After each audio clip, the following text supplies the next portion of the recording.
Hello my friends and welcome back. Thank you very much for being with me again today. I think yesterday Iran claimed that they have hypersonic missiles.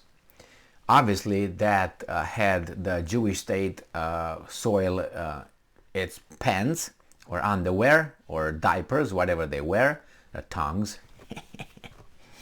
And obviously the United States as well. Concerned in the Middle East, you think? I think it's concerns on a global stage. But I personally, I have my doubts, and I will not say why, but this article will tell us what would be the implications of Iran having, really possessing hypersonic missiles. The first one is that this article claims that Iran's hypersonic ballistic missile able to reach Tel Aviv in 4 minutes. Very strange that they picked Tel Aviv as the target. And why Tel Aviv? What's wrong with Tel Aviv? Huh? Why would you hit Tel Aviv? You would hit a place where they have nuclear weapons, not Tel Aviv. And Tel Aviv are just civilians and some weasels. Now, this article comes from Al Mayadeen. It's an Arab media outlet. And let's read, get it on. In light of Iran's announcement of its new hypersonic ballistic missile, experts believe that the current situation, quote unquote, changes the balance of power, if they have it. Iran's new hypersonic ballistic missile is able to reach Tel Aviv in less than 4, and Tel Aviv is in quotation marks. I don't know why. In less than 4 minutes, the Tehran Times news website reported on Friday. Amir Ali Hajizadeh, the aerospace division chief of the Islamic Revolution Guard Corps, IRGC, announced on Thursday that Iran has built a hypersonic ballistic missile that can penetrate advanced aerial defense shields and hit specific targets. Remember when the Iranians presented that stealth fighter that they produced, and then it was about 5 years ago or maybe, and there were other people laughing of that, saying that's a fake, that will never fly, it was just for, oh, that's a stealth. And they pointed out to certain technical issues that would not allow that little thing to fly, and it's impossible to even be a plane. All right. And I don't know if the same thing applies to these hypersonic missiles. Until I see it, I don't believe anything. But I don't believe anything anyway unless I have evidence to support the claims. The missile has a great, I'm quoting, the missile has a great velocity and can maneuver both in and out of the Earth's atmosphere, Hajizadeh told reporters, and I'm quoting again, the new missile can pass through all missile defense systems, and I don't think that the technology capable of intercepting it will be achieved in the decades to come, he pointed out. I don't think so. I think that's going to be in about 2 years at the most. I will give it next year, 2023, they already are going to have ways of intercepting it. I guarantee you.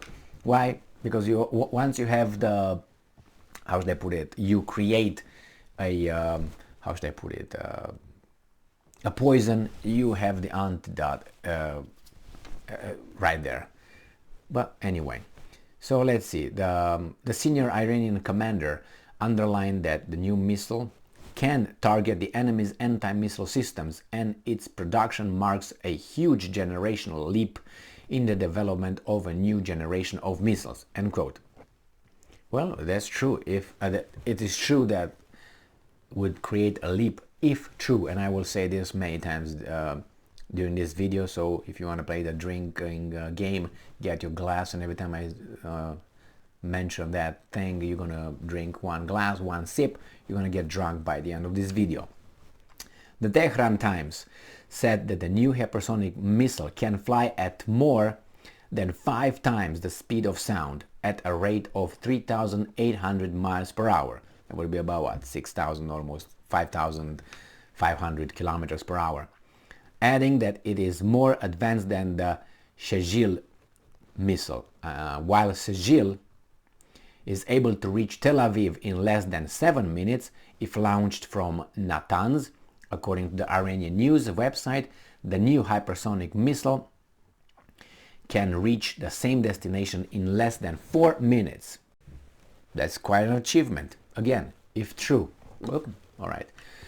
Hajizadeh told Tasnim news agency on Friday that the missile has been tested, adding that it will be unveiled, and I'm quoting, in the future and in a proper time, end quote. Suspicious minds. Commenting on the announcement, Marina Miron, or Myron, I think it's Miron, a research fellow from the Defense Studies Departments at King's College London, pointed out that the problem is now the US is still struggling with its hypersonic missiles, and now all of a sudden Iran has its first hypersonic missiles, so that changes the balance of power. If true.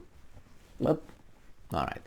Again, quoting, to intercept a hypersonic missile, you would need special space satellites or a space sensor, she told Newsweek, highlighting that at the very stage there is no defense against hypersonic missiles, so it increases the threat to countries which are located within range. So that means those defense missiles, whatever defense air missiles, whatever systems in Romania and Poland are obsolete, are done, since the Iranians were they were targeting the Iranians, hitting the Europeans. Isn't that what it was? They said, well, we're gonna, America, NATO, we're gonna put some defense air systems here in Romania and Poland because of the Iranians, not because of the Russians. Now the Iranians have hypersonic missiles. Now what? You gonna remove those missiles?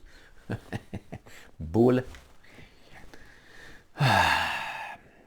All right. It says Miron considered that it's going to have some serious implications on the balance of power, not only in the Middle East but just generally in the world.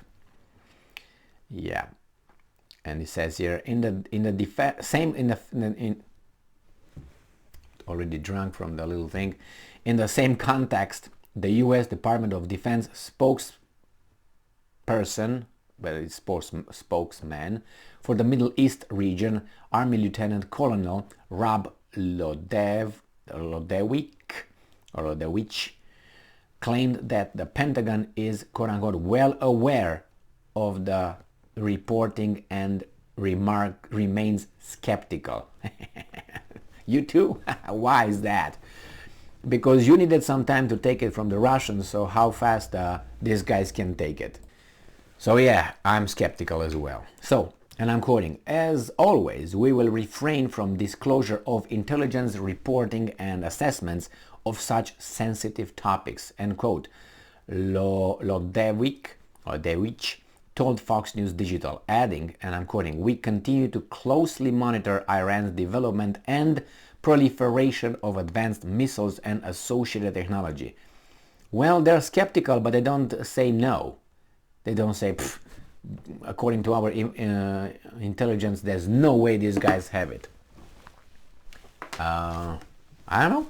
Well, the fact that they didn't come to deny it straight up like that gives me a little bit of hope that maybe the Iranians have the hypersonic missiles, and that means the Jewish state will have hypersonic missiles in no time.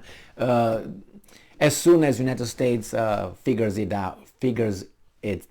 out with its program. Now, since the Russians arrested their the guy in charge with the monitoring and distributing the information, you remember that guy was arrested? Was arrested in right 2 weeks after the U.S. successfully tested its first hypersonic missile. The Russians arrested their guy over there. No connection whatsoever. So yeah, I don't know. We'll find out. Well, that's not good news for Israel, obviously, but maybe it is because it just counterbalances the situation in the Middle East, which is Israel. They can deny how much they want. We all know they have those weapons, and nobody else in the area has it. But Pakistan is up there, and it's kind of remote. They have other problems with Kashmir, and India not interested in Israel, even though there's a Muslim country there. Well, what's the name? Iran. Probably one day will have nuclear weapons if they continue the way they continue, and that will really counterbalance the power over there. And I don't think anything will happen, but what do I know? Thank you very much for being with me again today. Stay strong, stay smart, look for the truth, and be just.